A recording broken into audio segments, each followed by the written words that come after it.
Сегодня государственному флагу Республики Абхазии исполнилось 34 года. И прямо сейчас, в честь этого события, в поселке Гудзера проходят праздничные мероприятия. Давайте посмотрим вместе, что же приготовили для гостей и жителей.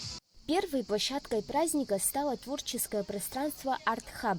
Здесь для детей прошел тематический мастер-класс. Маленькие участники своими руками создавали рисунки, лепили из пластилина и делились хорошим настроением. Я вот делаю мороженку, леплю точнее. И я пожелаю на день абхазского флага, чтобы все были радостные, здоровые, чтобы никогда не было войны. Пожелаю, чтобы было много улыбок. Я рисую флаг, вот уже докрашиваю. Я желаю в день флага людям здоровья и чтобы все были счастливы. Помимо творческого мастер-класса на мероприятии была представлена выставка флагов. У нас в республике отмечаем День национального флага, и в Гулерипше в частности. У нас представлена вот выставка старых наших флагов, которые мы здесь вот представили для того, чтобы наши друзья, люди, которые здесь отдыхают, здесь находятся, и местные жители посмотрели, обратили на это внимание. Творческая эстафета, словно яркий поток энергии, была подхвачена молодежью Гудзеры. Главные улицы поселка ожили в масштабном шествии, которое плавно двигалось от центра к парку Смитского.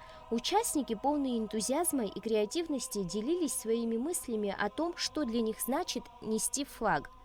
Я очень горжусь, когда я держу в руках этот флаг. Для меня это большая гордость.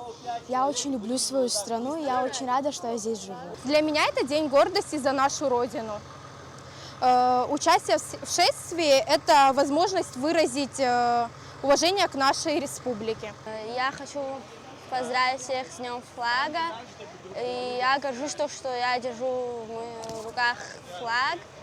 Ярким и громким финалом праздничного дня стал большой концерт в парке имени Смитского. Здесь собрались жители и гости поселка, чтобы вместе отметить 34-ю годовщину принятия государственного флага.